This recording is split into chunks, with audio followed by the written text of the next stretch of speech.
All right, so here's how to play Egypt. This is kind of the EG1 part, key of G, because it's a little more accessible that way. You kind of start with this washy kind of intro line, which you don't have to play, but I think it adds a lot to play it. So that part's based around this G triad right here.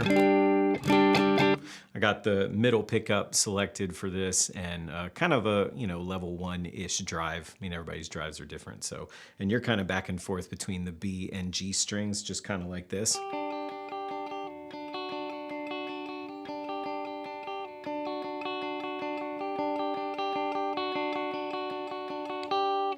Now, if you have a volume pedal, you can play that and you can fade it in. I don't have one, but I find that inside a mix, just kind of picking really lightly and then getting louder as it goes is more than fine for the mix. So that's an option too.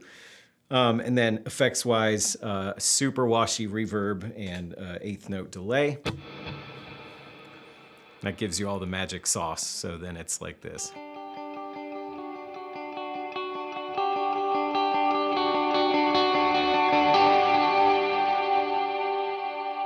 Kind of letting that ring out over the intro is basically awesome. So then we got the chorus part. The chorus part is based around this G shape up here.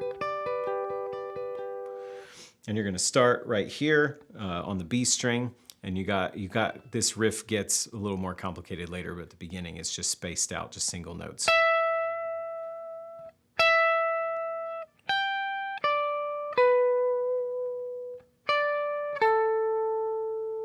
That's all there is to it.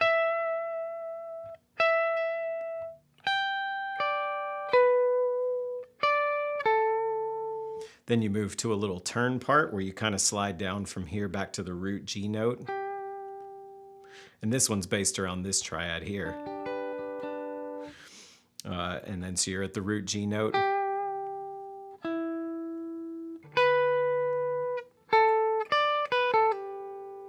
Little kind of pull off at the end there.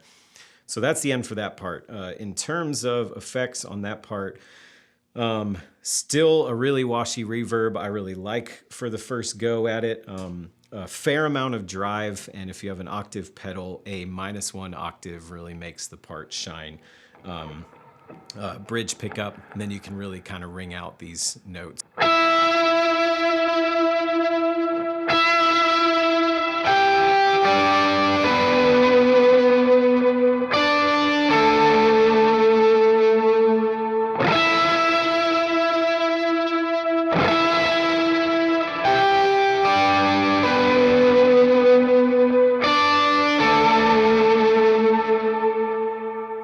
And then when you get to the second part, it's a bit much drive for the second part, so I try and just roll the volume off, or you could change pedals or presets or however you do it to come down here for this little riff, but keep the octave on and the same washy reverb.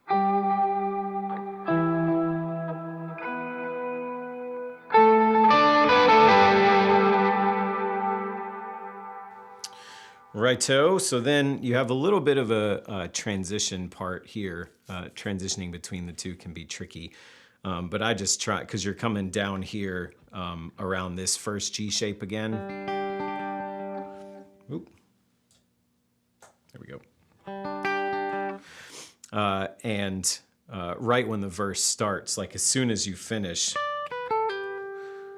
you're already down here doing this kind of muted part. There's not really time to get there fast, so I tend to just not rush it. I just wait. I let this note ring out. And then just as soon as there's time for a downbeat, just jump into the verse from there. And you can see that in the playthrough. But that's all you're doing there is just your palm muting back here. And then you just pick in these two D and G strings, just like this.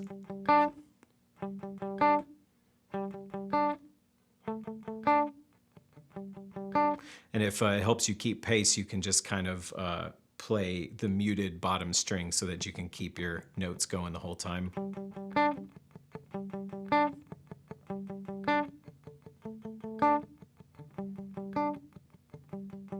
Doesn't take away from the part at all. It kind of adds to it in a lot of ways, but you're just back and forth between those two shapes there. And then effects-wise, less less reverb than before, not quite as washy, but a fair amount of drive. Muted parts like that I feel like always stick out with more drive on them, especially in a mix. So it'll sound like a lot just kind of in here, but it'll be good inside the whole mix, I promise. So that's kind of, sounds like this.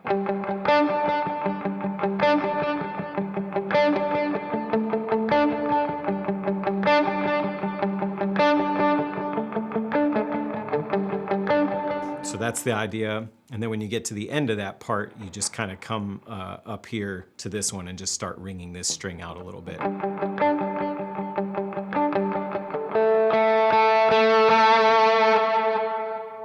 And that's a great way to get back into the chorus.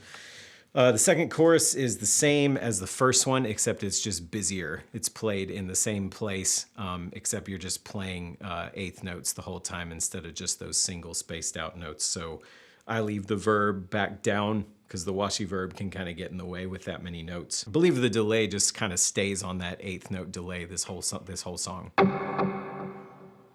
So when you come back to the chorus, you're driving the notes at the beginning instead of playing single notes. And I tend to leave the reverb kind of down a level from where it was before, and the delay stays on that kind of eighth note thing for the whole song. But this time you start in the same place, and but you're just driving eighth notes this whole time.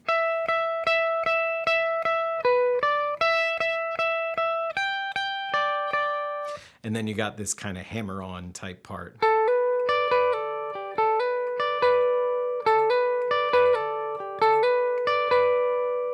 Again, you're still based around this same triad here, that G triad, and so you can keep your fingers in the same spot for most of that riff. Especially these two are kind of, your pointer and your middle finger are good anchors for this whole thing, and then you can kind of stay right in the box here and play the riff.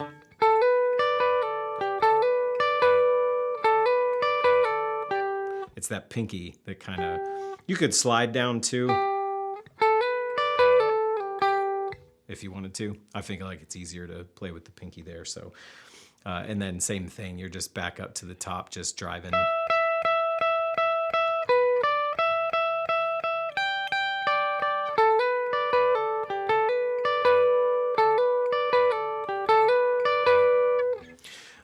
That part with effects, same deal, like I said, back off the reverb from the first time, but a fair amount of drive to make that stick out, and that -1 octave is all the magic, so. Except that's not the part. There we go.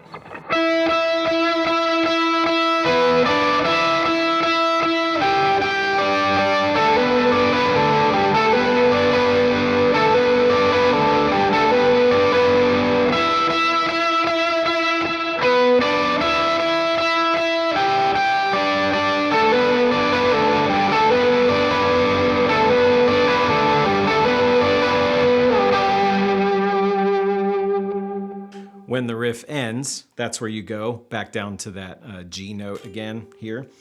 And then what you can do is fade in. You go back to this first G triad that we had here, and then with plenty of drive on, you can just kind of fade that in with your volume pedal, or again, I don't have one, so I'll just use my volume knob for that. The other guitar player does that too, so you don't really have to, but it just makes it bigger and more interesting if you can pull it off. So with plenty of drive on for that.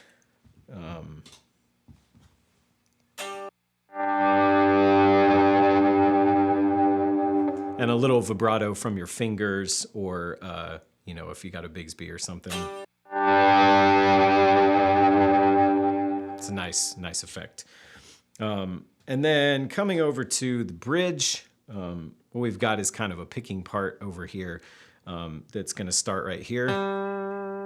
And then it's gonna go like this. It's starting on the D string here.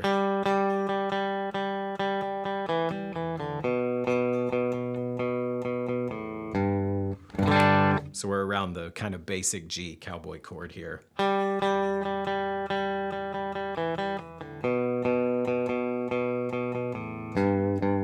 You can also, if you don't want to use your pinky here, you can use the open G string, which that's a little bit easier. I just think it sounds a little harsh, at least to me, to start with that because it's such a brighter string.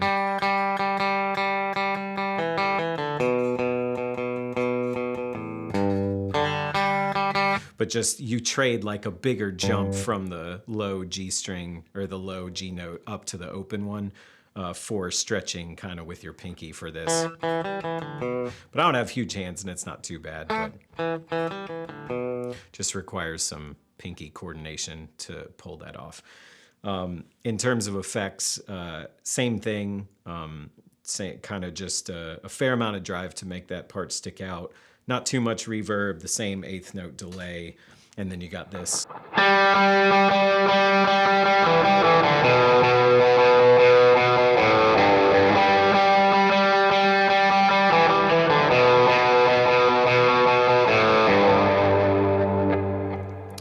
To hear the difference with the open G string instead being a little brighter.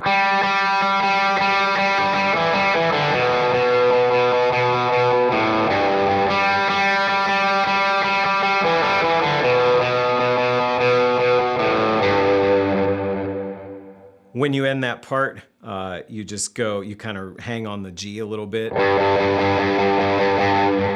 And then if somewhere you can manage to hit a D, everybody kind of hits a D all together, whether that's here or an open one. I'm a pretty big fan of that, if everybody kind of hits that note all together.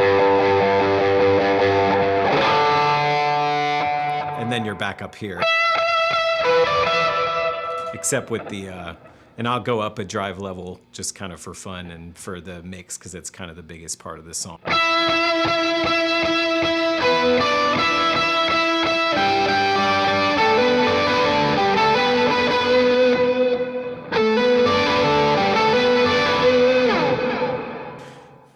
So you get the idea. So hopefully that is helpful and will help you learn how to play those parts. So see ya.